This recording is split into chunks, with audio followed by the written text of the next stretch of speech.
Hola, hola, buenas tardes, bienvenidas a iba a decir viernes de pelis, pero tuvimos que reprogramarlo, entonces sería sábado de pelis. Por ahí estuvimos compartiendo la imagen acerca de la película que vamos a analizar el día de hoy, ya saben, la del día de hoy va a ser El crimen perfecto, una servidora.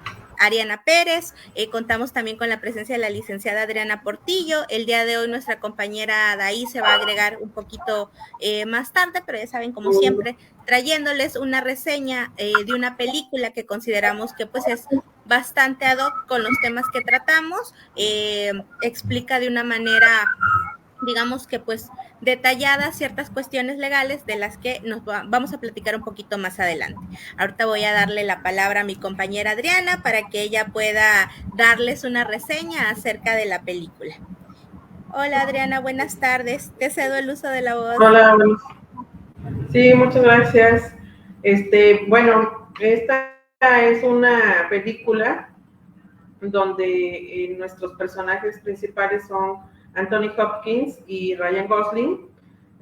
Anthony Hopkins es el personaje que se conoce como Ted Crawford y quien es el perpetrador de un delito, y Ryan Gosling es precisamente el fiscal que va a llevar a cabo el juicio en contra de Ted Crawford. El crimen perfecto narra una historia de un ingeniero aeronáutico, que es precisamente el personaje de Anthony Hopkins, Ted Crawford, que afronta dos procesos penales, pero sin embargo en el primero es en el que se enfoca prácticamente toda la película, el cual fue acusado por una tentativa de homicidio en contra de su esposa, quien al final de este juicio pues es absuelto, precisamente porque no hay una suficiencia probatoria de que él haya cometido la tentativa de homicidio, y es tentativa de homicidio porque a pesar de haber recibido un disparo la víctima, pues esta no fallece, entra en un estado de coma y así permanece durante todo el juicio. Entonces no estamos hablando no se coloca en una hipótesis de homicidio, sino en una hipótesis de tentativa o incluso de lesiones, pero pues al final del día no se logra acreditar la teoría del caso por parte de la fiscalía y entonces es absuelto. Ya para el desenlace al final prácticamente de la película hay un cambio, no un cambio, sino hay nueva evidencia que arroja precisamente esos elementos que habían faltado en el juicio inicial, ¿no? Esto se da porque al momento en el que es absuelto Anthony Hopkins o Ted Crawford de la tentativa, entonces él lo que hace es solicitar que sea desconectada a su esposa para ya no continuar con esta vida asistida. Y entonces el resultado de eso es encontrar la bala que se encontraba pues en su cabeza, y ya hay una comparación positiva con el arma que se sabe después que bueno fue el arma que le dio inicialmente pues esas lesiones, ¿no? Ante eso, pues obviamente hay una nueva teoría del caso y hay un nuevo cargo, ¿no? El delito cambia por completo, ya no es pasa de ser una tentativa de homicidio, por el cual obviamente ya no se le puede juzgar, y cambia ya al delito de homicidio, en el que ya evidentemente hay nueva evidencia. Y bueno, en la parte final es donde ellos están iniciando precisamente ese juicio, ¿no? Entonces, en forma general, eso es en lo que trata la película. Está muy interesante, tiene muchos matices legales y obviamente vamos a hacer una comparativa ahorita con los aspectos de nuestro sistema de justicia penal, el cual pues sí vamos a encontrar, les digo, muchas matices y muchas similitudes al respecto. Ari, te concedo el uso de la voz. Gracias, Adriana. Exactamente, como nos platica la licenciada Adriana, pues es una película bastante interesante, sobre todo por estos dos personajes que entran como que en un juego, ¿no? Pues sí, básicamente un juego de inteligencia. Tenemos por un lado a la persona que es el perpetrador del crimen, que es Anthony Hopkins. Bueno, el personaje se llama Ted Crawford, Theodore Crawford, que como ya nos platicó la licenciada Adriana, pues en efecto es un ingeniero aeronáutico que no nos los dicen textualmente, pero se deja ver obviamente por las escenas en la película que pues es sumamente exitoso, sumamente rico y sumamente importante porque tiene muchas personas como que respetan sus decisiones y lo hacen ver como una persona como que muy importante en su círculo, ¿no? Resulta que pues esta persona, Ted, descubre, no se ve a ciencia cierta cómo es que pasa, pero él descubre que su esposa, que es a la que, bueno, él realiza esto de dispararle, es decir, la tentativa de homicidio, que su esposa Jennifer, me parece que era el nombre de su esposa, pues al final de cuentas le está siendo infiel con una persona que resulta ser agente de la policía. ¿No? Obviamente esto pues le produce conflicto y al final de cuentas él decide cobrar venganza. Es decir, planea de una forma, lo podemos ver, se va desenvolviendo como que en varias partes a lo largo de la trama, a lo largo de la película, que lo planea de una manera meticulosa, el hecho de cómo va a asesinar a su esposa y que definitivamente tenía planeado, o por lo menos se había considerado esta parte de cómo salirse con la suya después de asesinar a su esposa, ¿no? De cómo lograr que no, digamos que pues no lo culparan. Obviamente, esta persona, pues les decía, lo planifica, lo planea de manera meticulosa. Vemos en los primeros minutos de la película cómo es que se dirige inclusive al hotel en donde estaba su esposa con la persona que lo engañaba, con su amante, e inclusive no se ve en ese momento, nos los dejan ver más adelante en la película, esta parte de cómo inclusive cambia el arma del policía o de la gente por cómo cambia, les decía, el arma por la de esta persona que era el amante de su esposa, que al final de cuentas también era un agente de la policía. Las armas eran básicamente iguales, de características similares, entonces pues no tuvo ningún problema para hacerlo. Luego se dirige a su esposa, a su casa con su esposa. Ya en la casa, digamos que pues hace toda esta parte de burlar las cámaras de seguridad. Comienza una discusión con la esposa, luego de la discusión es que él dispara a quemarropa, no totalmente cerca de la esposa. Pero resulta, como nos platicaba la licenciada Adriana, que la esposa no muere, ¿no? La esposa al final de cuentas cae en estado de coma. Obviamente él en este primer momento no lo sabía y lo que hace es dedicarse a borrar toda la evidencia del crimen. Quema ropa, se lava las manos, el rostro, inclusive podemos ver cómo este señor lo planeó tan bien, es tan inteligente que inclusive los casquillos los limpia. No, esa parte se me hace pues sí demasiado. Yo creo que sí lo tenía también planificado porque es algo que yo creo que no todas las personas pensarían el hecho de ponerse a limpiar los casquillos, sin embargo él lo hace y bueno, minutos después inclusive vemos que dispara también al aire y minutos después de eso es que llegan los elementos de la policía con el que era el amante de su esposa, que el amante también no sabía ni siquiera el apellido de ella, eran como encuentros casuales, entonces pues llega, ve una foto y al final de cuentas termina atacando el oficial, Robert, a Ted, que era que es el perpetrador del crimen, y pues lo apresan, ¿no? Ya ahí es cuando el caso llega a la fiscalía con precisamente el fiscal Willy Beachum, me parece que se pronuncia el nombre, si no discúlpenme, pero con el fiscal Willy, personaje del cual nos va a hablar mi compañera Adriana. Adelante, Adriana.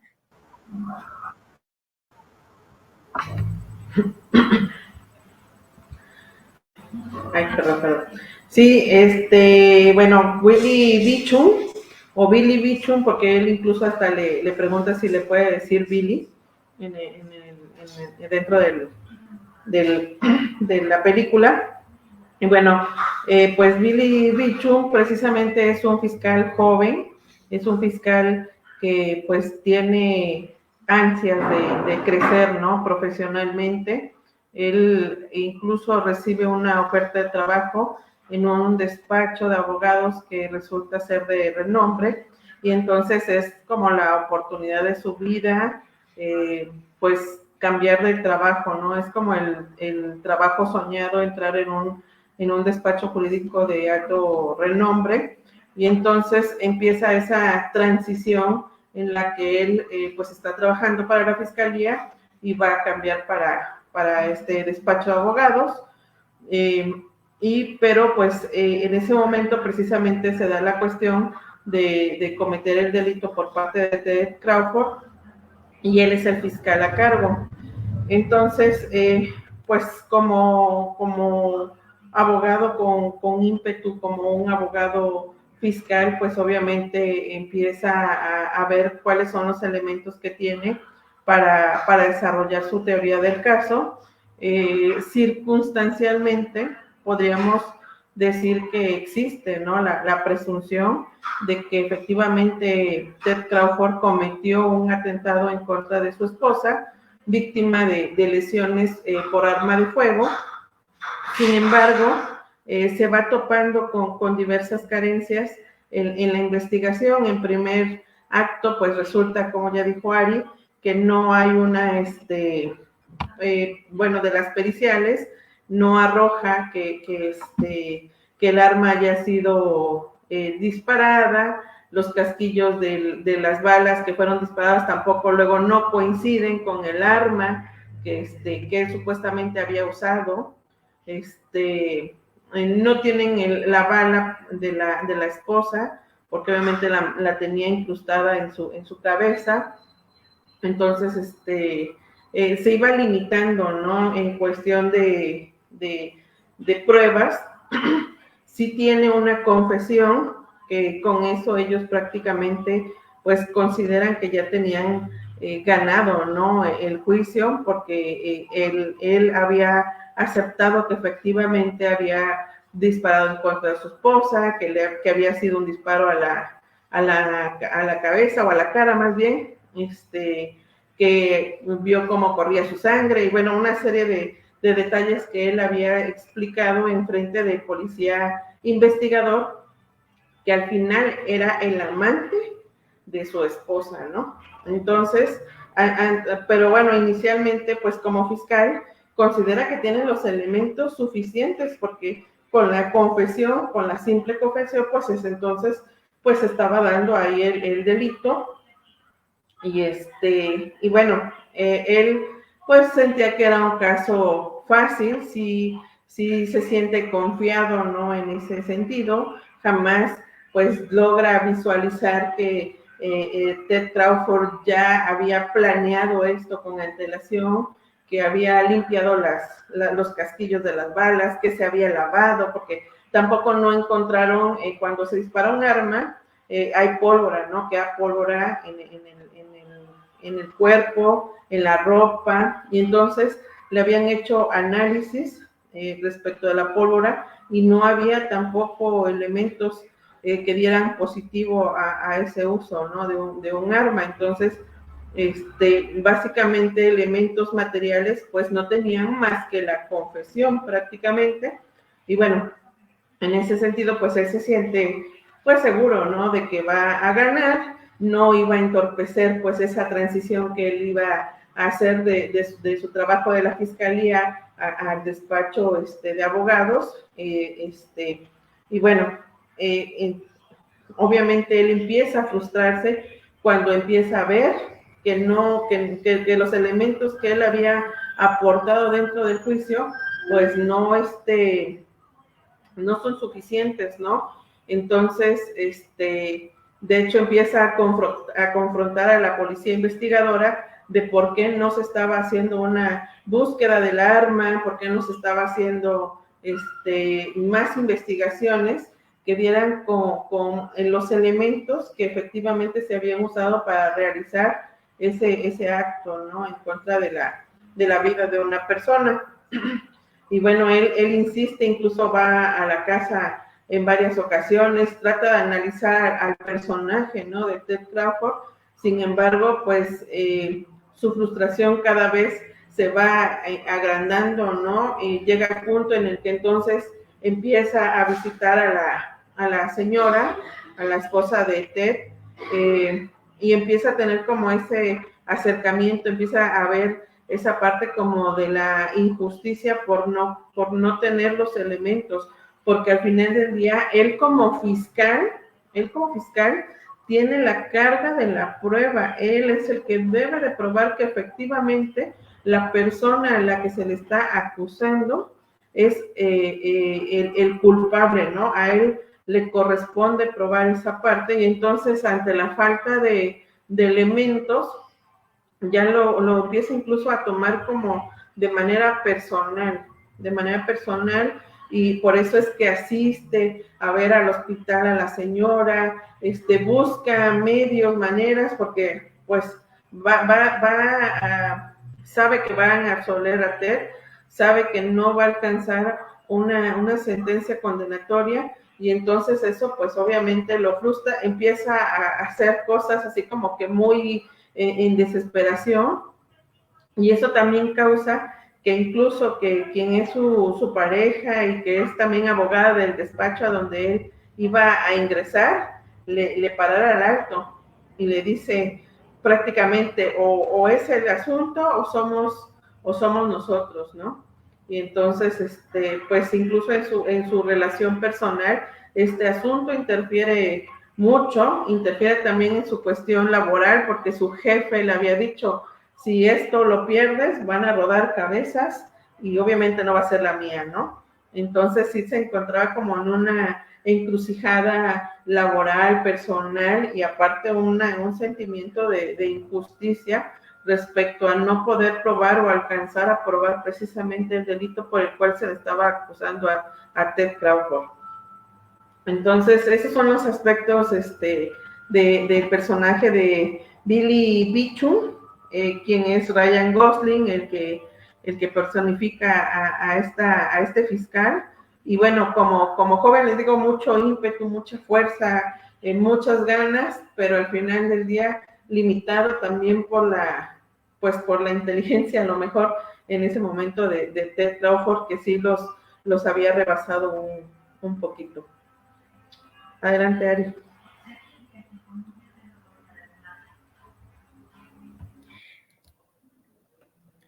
Gracias, Adriana. Efectivamente, fíjate que eso que mencionas, la inteligencia de Ted Crawford, yo creo que fue una de las cosas, pues, como que exactamente cruciales en la trama, porque en realidad hay personas así en nuestra vida diaria, lo hemos visto en diversos casos que han sido como que muy mediáticos aquí en México, ¿no? Recordar este caso, siempre soy malísima con los nombres, perdónenme, el de la chica cuyo novio asesinó a sus papás y a sus hermanitos, también esta situación luego de que tienen los perpetradores en ocasiones, o las personas, los presuntos, ¿verdad?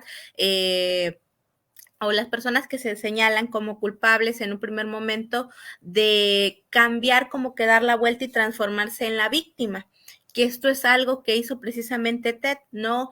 Llega el policía, por ejemplo, vemos cuando llega, que era el amante de su esposa, obviamente el policía no sabía que era su amante, o que era pues sí, su amante, la esposa del señor. Él creo que inclusive ni siquiera se habían dicho los apellidos, utilizaban el seudónimo de Smith precisamente.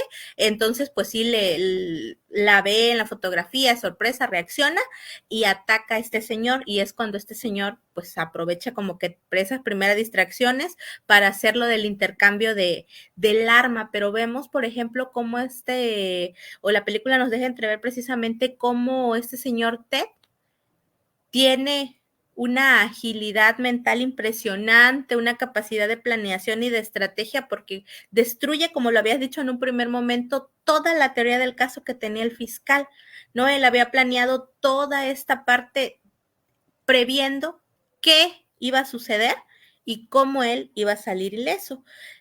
Llega, por ejemplo, cuando citan al fiscal de que vaya a la primera audiencia y él va, y esto de bromearlo, de decirle si le puede llamar Billy, etcétera, etcétera, le crea como que esta falsa sensación precisamente de confianza al fiscal de, bueno, es una persona que inclusive pidió defenderse a él mismo, no tiene conocimiento jurídico, etcétera, no va a haber ningún problema, o sea, yo voy a ganar este caso. Y al final resulta que cuando van a juicio, vemos algo totalmente diferente, como desde el primer momento él se muestra muy confiado, inclusive cuando están interrogando al policía y es que él dice objeción, ¿no? Él pregunta, ¿con qué objeto? Bueno, es que no sé cómo se diga en términos jurídicos y suelta la verdad tal cual, ¿no? Que era el amante de su esposa y obviamente echa para abajo todo lo que había logrado el fiscal. Él creyó que tenía el caso que era condena segura y resulta que se viene abajo todo porque pues este señor lo hizo ver algo así como que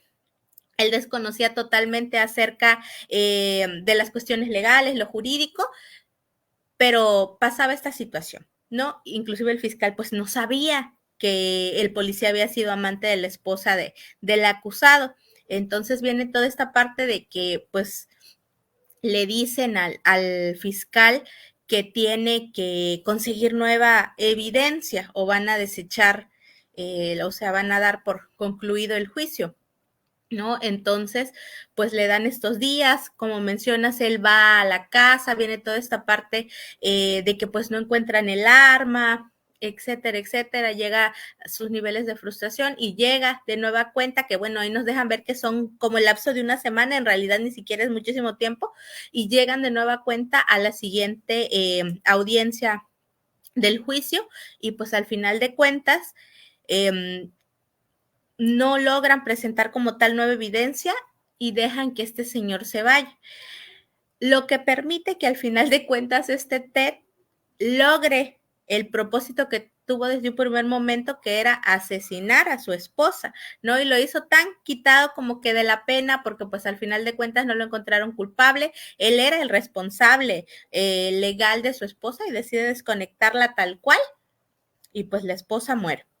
No, obviamente, pues esto, ya todo lo que nos platicaste es esta cuestión de que pues él le provoca ciertos conflictos al fiscal porque él esperaba, digamos que obtener un trabajo en un buffet de mucho renombre, etcétera, etcétera. Al final de cuentas no se da por este tipo de situaciones, de que lo toma pues personal y toda esta situación también de que como que llega a desarrollar pues cierta cuestión de afecto por la esposa de él por la situación que se dio, ¿no? De que la señora pues cayó en coma y todo. Inclusive pide esta orden para que no la desconecten, pero llega tarde y pasa todo esto. Luego inclusive este Ted, que es lo que les decía, esta cuestión de que él lo hace y no siente como que ningún tipo de remordimiento. Obviamente un poquito más de ese aspecto nos los podría hablar mejor una psicóloga, desarrollar o explicarnos cómo sería su perfil, ¿no?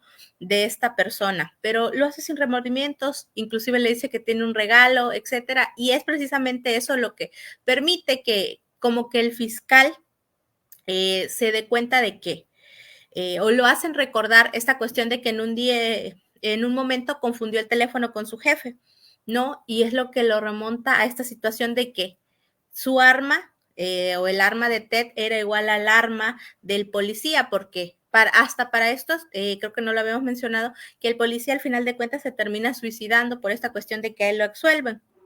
Y se da toda esta situación de que, bueno, al final de cuentas logra llevarlo a un nuevo proceso, a un nuevo juicio, por esta situación de que ahora sí ya se le iba a enjuiciar por homicidio, no por tentativa, ¿no? Pero al final de cuentas, esta persona, Ted, la primera vez que lo absuelven, vemos cómo de verdad planea todo de manera meticulosa, no nos dicen el tiempo, pero se ve que era algo que tenía planeando desde hace muchísimo tiempo, ¿no? Y con toda, ahora sí que comete el delito con todas las agravantes, alevosía, ventaja, etcétera, etcétera. ¿No? Les decía, creo que esta cuestión de su actuar nos las podría explicar a lo mejor un poquito mejor una psicóloga o alguien con esta especialidad de psicología criminal, porque sí estaría muy, muy interesante ver, por ejemplo, cómo es exactamente o digamos qué características presentan este tipo de personas. Sobre todo también de que la película nos enseña o nos deja ver esta parte que nos pasa a muchos en algunas ocasiones, ¿verdad? No estamos exentos de que sentimos que a lo mejor no que sepamos todo, sino que nos creemos que estamos de verdad muy preparados y no nos damos a la tarea como tal, a lo mejor de investigar un poquito más, que diría que fue lo que le pasó al fiscal, del hecho de que, bueno, tenía él su teoría del caso, digamos que construida, y dijo, no, con esto lo resuelvo. O sea, está el caso más que ganado y al final de cuentas no fue así. En algunas ocasiones es lo que nos pasa a los abogados. Algunas ocasiones a los jóvenes, en algunas ocasiones a los abogados que tienen muchísimos años de experiencia, porque pues pasa esta parte de no, es que yo lo vengo haciendo así, así, así, y entonces así es como se hace, ¿no? Y resulta que pasa alguna situación o se presenta alguna circunstancia que no teníamos prevista y pues que le puede dar la vuelta a todo, como en este caso pasó pues con Ted, ¿no? Precisamente. Hablando de la película, pues a pesar, digamos, de que el procesado lo absuelven de los cargos imputados, digamos que no se da precisamente porque sea el juicio incorrecto, ¿no? Se debe más como a estos aspectos precisamente procesales, a estos problemas más que nada probatorios, como tal, digamos que esta situación de inclusive la confesión la echan para abajo porque dice Ted que la obtuvo bajo, el policía la obtuvo, el detective bajo presión, que él temía por su vida y pues al final de cuentas terminó diciendo lo que el policía quería escuchar. Esta cuestión de que la supuesta arma pues no había, al final de cuentas no se había disparado, no había registro de pólvora en las manos de Ted, no había salpicaduras de sangre en su ropa, nada que pudiera de verdad probar que él cometió como tal esa tentativa de homicidio, ¿no? Lo encontraron junto al cuerpo, lo encontraron junto al arma, tenía el motivo, pero no había realmente como que algo que probara al 100% que él había cometido o que él había disparado. Y pues esta cuestión fue la que hizo precisamente que pues al final de cuentas terminara absuelto, ¿no? Por ahí también, bueno, yo creo que esto un poquito más, los aspectos un poquito más técnicos, legales, Adri nos los podría explicar de mejor manera, entonces le voy a ceder a ella el uso de la voz para que un poquito más acerca de esta. Gracias, gracias, Ari.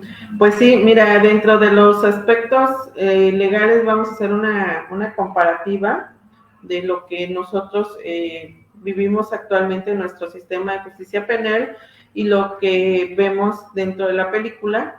Y bueno, de primera mano, pues detenemos que es una detención en flagrancia, es decir, lo detuvieron inmediatamente después de haber cometido el acto delictivo. ¿Por qué? Porque obviamente se encontraba dentro de la escena del crimen, se encontraba donde estaba la víctima herida y bueno, había inicialmente, se pensaba que había evidencia, ¿no? Entonces, bueno, lo detienen, en ese momento es cuando en la entrevista que le hacen obtienen una confesión por parte de él. Hasta ese momento pues se desconocía e incluso el policía hasta que está dentro del domicilio se da cuenta que la víctima es con quien él había estado sosteniendo pues una relación amorosa,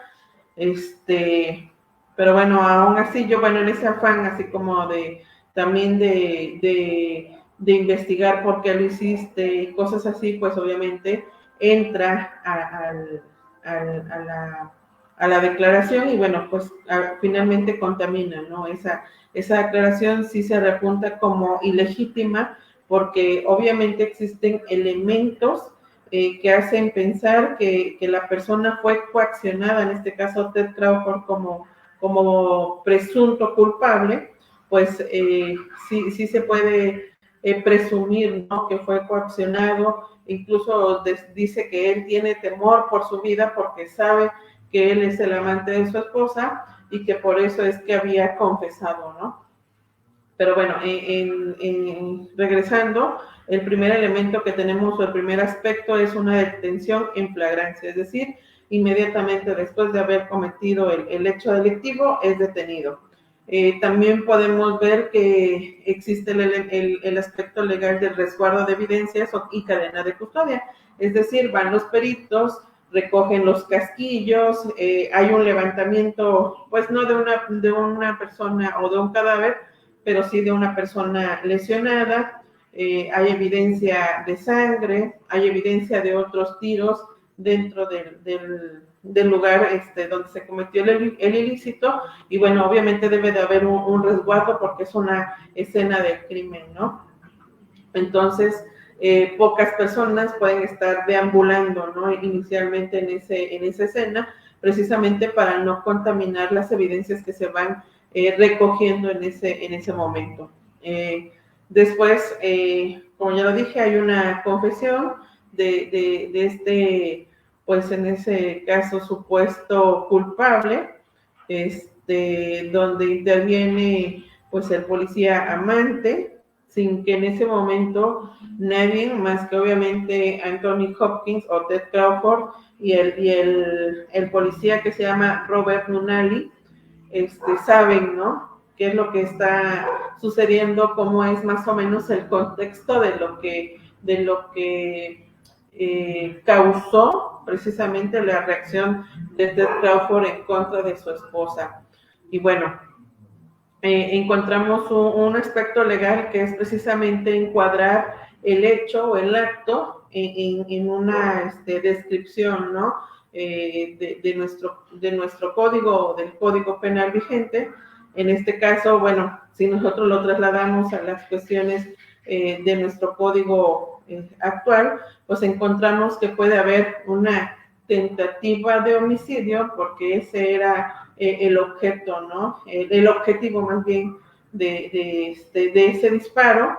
Es tentativa porque no se consuma, sin embargo, también hay lesiones, ¿no? Y las lesiones se van calificando de acuerdo al grado pues válgase la redundancia, el grado de lesión que esté ocasionando. En este caso, pues se puede considerar que es una lesión que puede causar la muerte, ¿no? Entonces podríamos decir que el delito encuadra precisamente en esos aspectos legales. Hay una descripción siempre de un delito, de cómo se llega a cometer, cuál es su comisión, explica quién es la víctima y quién es el victimario, y bueno, en términos generales podemos más o menos, de acuerdo a la hipótesis, encuadrarla precisamente en ese marco legal. Ahora, ¿qué vemos en cuanto a las etapas del juicio? Una vez que él es detenido, pues obviamente se debe iniciar con su proceso, ¿no? Él es puesto, digamos, a disposición y lo vemos inmediatamente después en una audiencia inicial, es decir, es donde le están diciendo: señor, usted está siendo acusado por tentativa de homicidio, tiene derecho a un defensor. Él declina a ese derecho y dice que él mismo va a realizar ese papel también de defensa, porque no considera que sea necesario que un abogado pues lo asista, ¿no? El fiscal no se opone y bueno, el juez entonces ordena continuar con la siguiente etapa, que en este caso sería la audiencia preliminar, ellos lo mencionan así. En el caso de México también nosotros tenemos una audiencia que no se le llama preliminar, sino es una audiencia intermedia, pero de los aspectos generales, pues se puede observar que prácticamente tiene el mismo objetivo, que precisamente es como depurar un poco las cuestiones de los elementos probatorios que tenga cada una de las partes, ¿no? También vemos que durante el transcurso de la película y precisamente después, precisamente Ted dice que él renuncia a la audiencia preliminar y que él se quiere ir directamente a juicio. Entonces, ante eso, pues, inmediatamente después, lo que hace el abogado Billy es entregarle una copia de la carpeta. Esta entrega para nosotros, y él también, así funciona lo mismo, se le llama descubrimiento probatorio. Consiste precisamente en que el fiscal y la defensa, entre ambos, se van a descubrir como tal, o van a mostrar cuáles son los elementos probatorios con los que van a trabajar, por una parte la acusación y por la otra parte la defensa.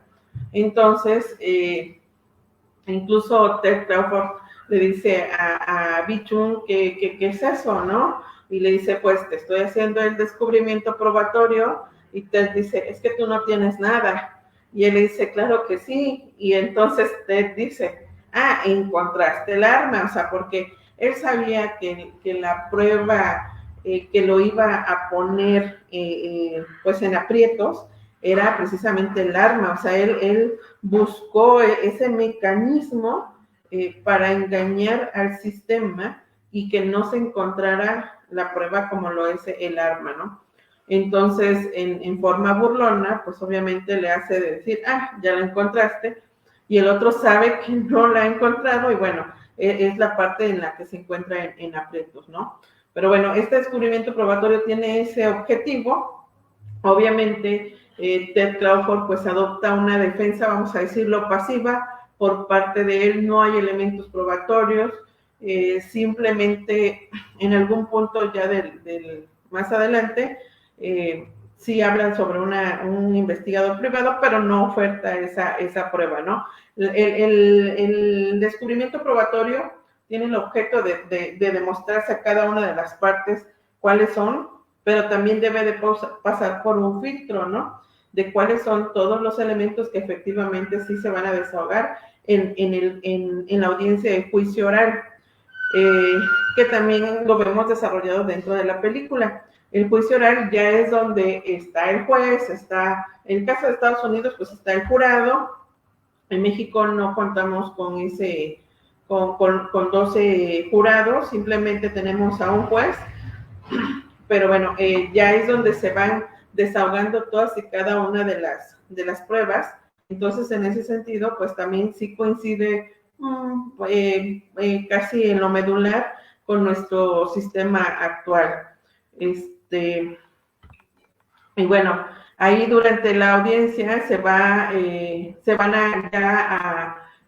una vez que se hicieron el descubrimiento probatorio, bueno, pero ya en ese momento se van a desahogar, es decir, si hay un perito, el perito va a ir a hablar de que tuvo a la vista, en este caso, pues nada más los casquillos, o que tuvo a la vista a la víctima, que hubo rastros de sangre. La víctima misma es parte de una prueba pericial médica, y empiezan las testimoniales, y aquí es donde entra la cuestión de la declaración del policía, ¿no?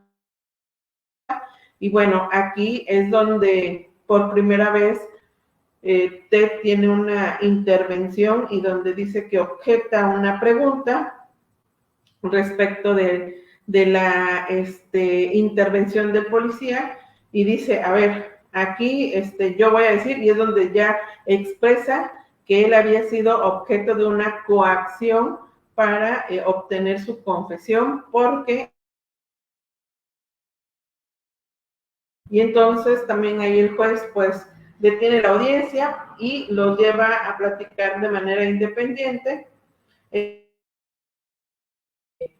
pues se puede también en México que el juez dé un receso ante una situación muy especial, ¿no?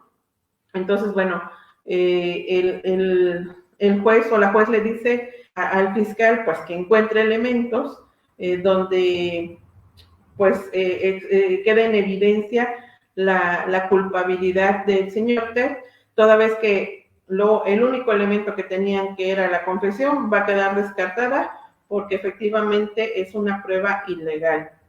Respecto a las pruebas en el sistema mexicano, pues también se pueden determinar cuando son obtenidas de manera ilegal.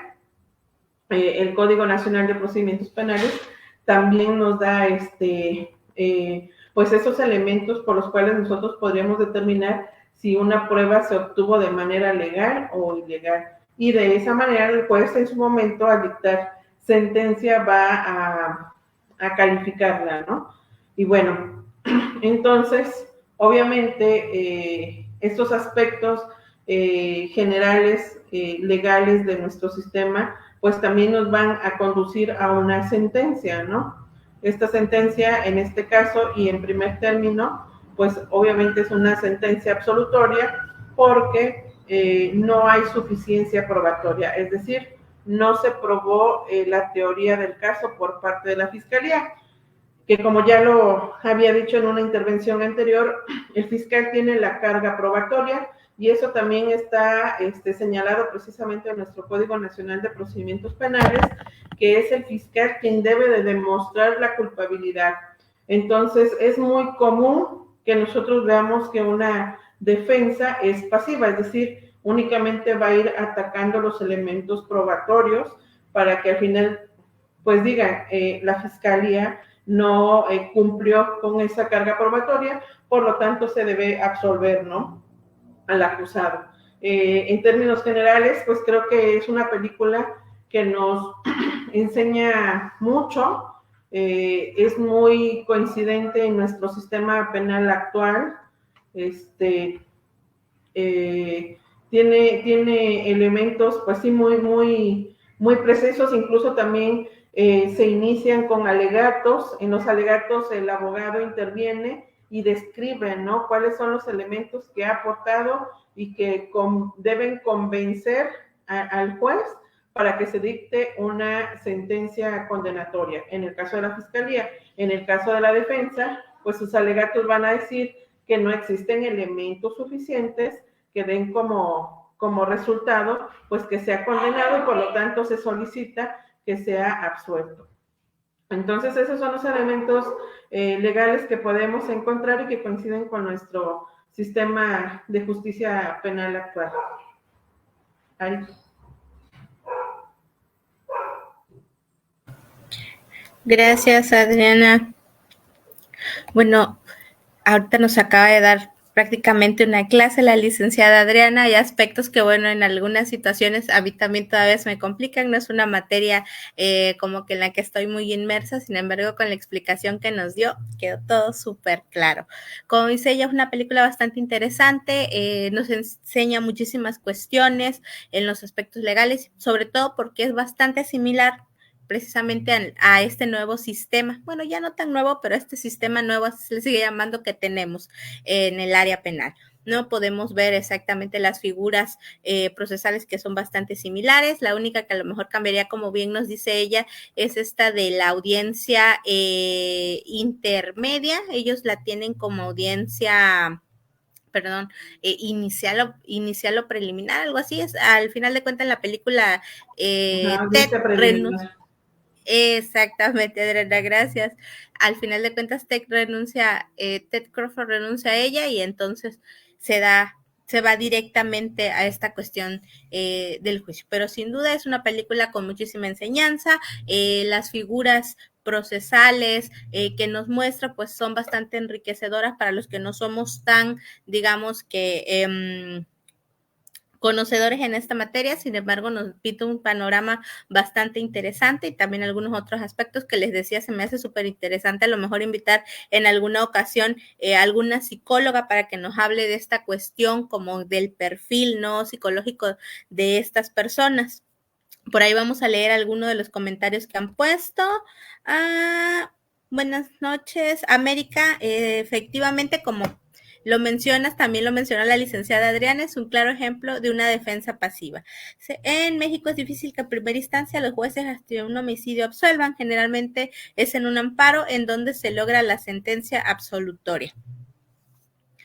También, sí, es verdad. No soy muy versada en la materia, pero sí he escuchado esta cuestión de los amparos. Adriana, ¿tú cómo ves esa parte? Lo que nos comenta América, efectivamente es así, se logran casi más la absolución por medio de amparos.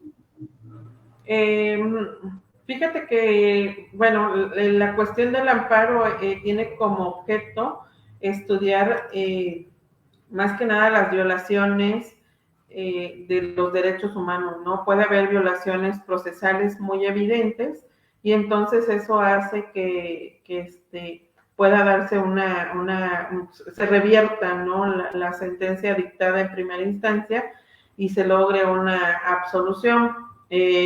No es fácil, regularmente nuestro sistema penal, pues, también está viciado, ¿no? En muchos aspectos, pero si se trabaja bien en la defensa desde el inicio, pues obviamente se pueden obtener resultados, a lo mejor no en primera instancia, a lo mejor tampoco en segunda instancia, pero siempre nos queda, dijeron, el amparo, ¿no? El amparo son muchísimos más meticulosos, son más estrictos, más rigurosos, son, a lo mejor no se van a la literalidad, pero sí lo estudian de fondo, no es que acomoden las cosas a conveniencia, ¿no? Sino hacen un estudio de que efectivamente la norma haya sido aplicada pues correctamente, ¿no? Y que no se esté precisamente violando alguno de los derechos del imputado y también no caer a lo mejor en el exceso de también violentar los derechos de la víctima, ¿no? Porque esto es difícil, ¿no? Porque está así los derechos del imputado y también están los derechos de la víctima. Entonces, no deben caer en extremos, no debe de ser, pues, básicamente lo que estamos buscando, que es la justicia, ¿no?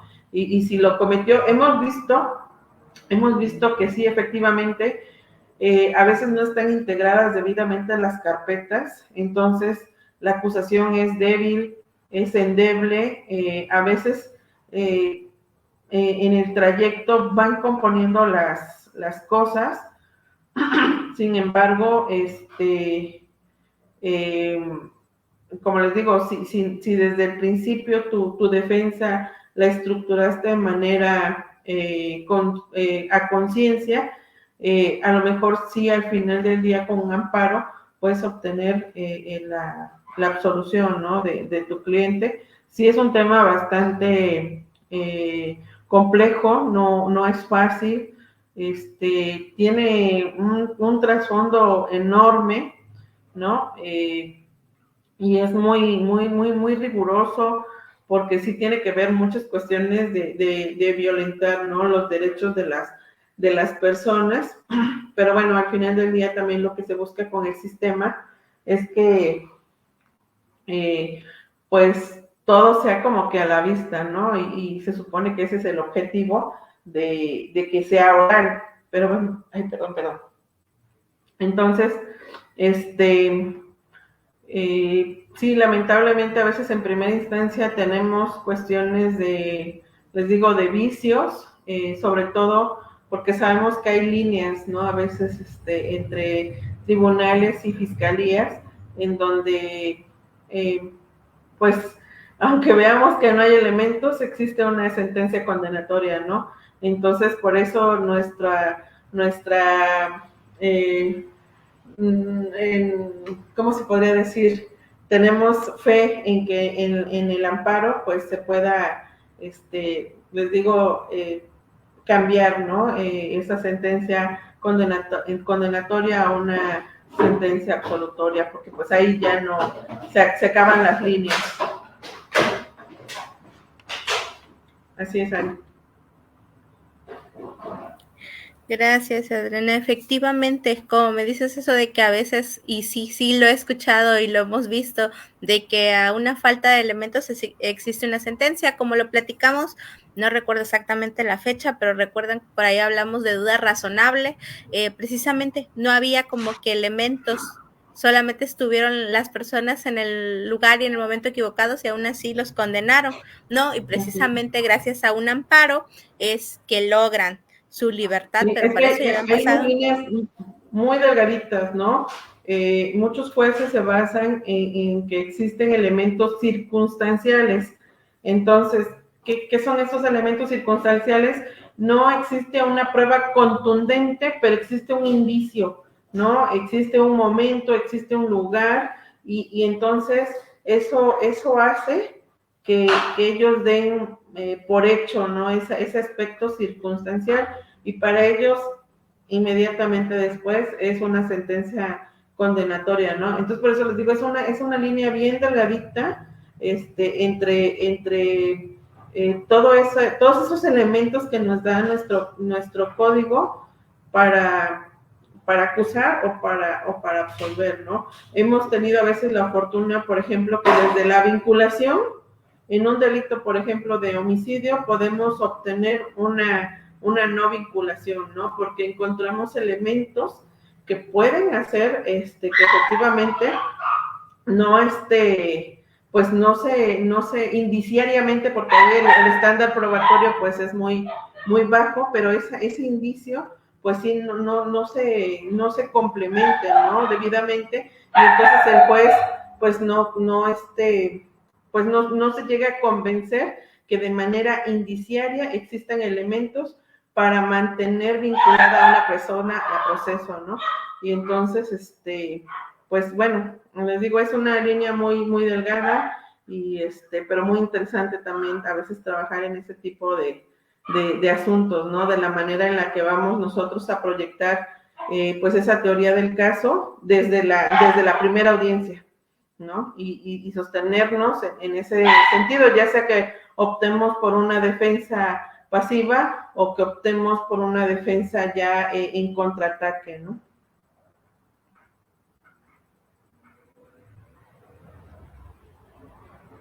Ok, Adriana.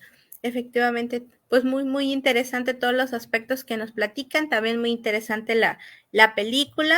Eh, Ahora sí, ya vamos casi para finalizar el en vivo. Siempre decimos que vamos a tratarlo de dejar en media hora y nunca lo logramos. Siempre nos extendemos un poquito más, pero la verdad se me hace súper interesante todos los aspectos que nos platicaste, sobre todo ver como que esos puntos efectivamente en donde se va a diferenciar nuestro sistema, ahora sí que jurídico, nuestro sistema penal, por ejemplo, del de Estados Unidos, con esta cuestión que platicabas de aquí lo circunstancial, como que aquí sí le dan ese valor o ese peso, digamos, y yo veo que allá en un poquito más en el sistema de Estados Unidos, en realidad no es así. Ahí sí esta cuestión de tener algo que te ligue, algo que de verdad pruebe que estuviste, que tú lo realizaste, es lo que va a dar el peso, porque si no pasa como lo que pasó con Ted Crawford, de decir, sí estuvo ahí, o sea, estaba al lado del cuerpo, estuvo la confesión, luego dijo que viciada, pero en un primer momento la hizo, pero como no hubo nada que la relacionara,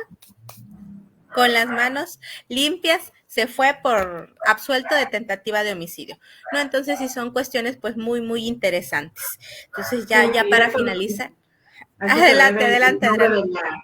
de la película, ¿no? Crimen Perfecto, porque, pues sí, o sea, uno está por terminar la película y uno ve que efectivamente él se va a salir con la suya, La ¿no? suya. Entonces, pues sí, el nombre evidentemente, ¿cómo se llama? Le queda perfecto, aunque bueno, el desenlace pues obviamente nos deja un mejor sabor de boca, porque pues obviamente da un giro completamente inesperado al final. Exactamente, así es, porque nos da como que esta parte de que no debemos confiarnos, ¿no? En un primer momento lo hizo el fiscal y le pasó esto, pero ahora, para el finalizar, cuando Ted creía que lo tenía todo resuelto, resulta que pues pasa esto con el fiscal donde descubre lo del intercambio de armas y pues puede llevarlo a juicio nuevamente. Hubiera sido muy interesante. Y ahí sí viene un poco la parte circunstancial, en el hecho de que cómo lo hizo, Pues hay un video que lo ve caminar en el hotel donde había estado su esposa con el policía, aunque no tienen una imagen completamente nítida de que es él, pues sí, obviamente sí da ese elemento circunstancial de, es que o sea, el cuerpo sí se parece, o sea, hay elementos que hacen deducir que efectivamente se trata de él y que él hizo este intercambio de armas, ¿no? Entonces, y por eso es que no coincidían los cartuchos con esa arma que le habían encontrado al momento en el que lo interceptan en la escena del crimen, ¿no? Entonces era algo inexplicable, pero que ya después, ante esa equivocación de los teléfonos, pues resulta ser muy claro, ¿no? Sí, así es, efectivamente. Sí, la verdad, la película estuvo súper, súper, súper interesante, me gustó muchísimo, ya la había visto en alguna ocasión, pero no recordaba ciencia cierta toda la trama, entonces la volví a ver hasta 2 veces porque la verdad me pareció muy, muy, muy interesante. Pero bueno, ahora sí, ya vamos a finalizar, porque siempre decimos, les decía hace ratito media hora, ya son 56 minutos, pero como ven, nos encanta ponernos a dialogar y que, por ejemplo, Adriana desmenuce todas estas cuestiones jurídicas, procesales. Está todo muy, muy interesante.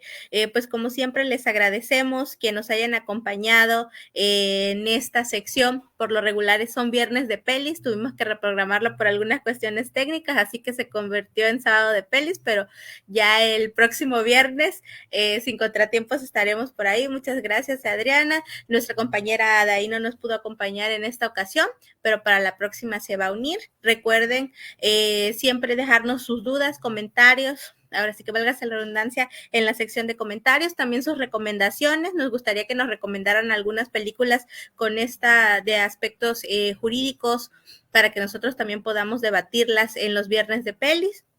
De mi parte también sería todo, les agradezco mucho, mi nombre es Ariana Pérez y recuerden seguirnos en las redes oficiales de Lo que Callamos las Abogadas y nos estaremos viendo en la próxima. Muchísimas gracias, hasta luego. Gracias, nos vemos. Hasta luego, Adri.